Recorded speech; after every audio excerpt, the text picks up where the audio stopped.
Aqlli stol bu bolaning o'qish jarayonini real vaqt rejimida kuzatib, sun'iy intellekt yordamida shaxsiylashtirilgan ta'lim beradigan aqlli stol.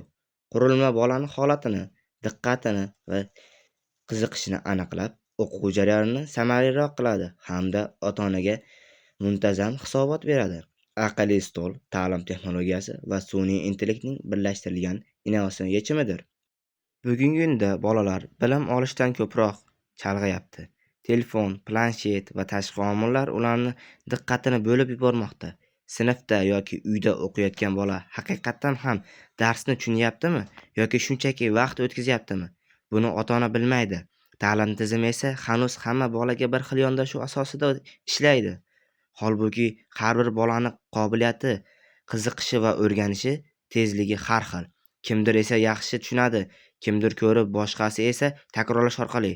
Ammo hozirgi ta'lim vositalari buni hisobga olmaydi.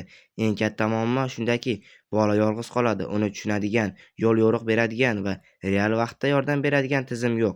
Natijada sifat past, motivatsiya yo'qoladi va ota-ona faqat natijani ko'radi, jarayonni emas. Buni yechimi aqlli stol. Bu shunchaki stol emas. Bu bolani yonida doim bo'ladigan, uni tushunadigan va qo'llab-quvvatlaydigan yordamchi. Aqlli stol bolani barmoq izi orqali taniydi.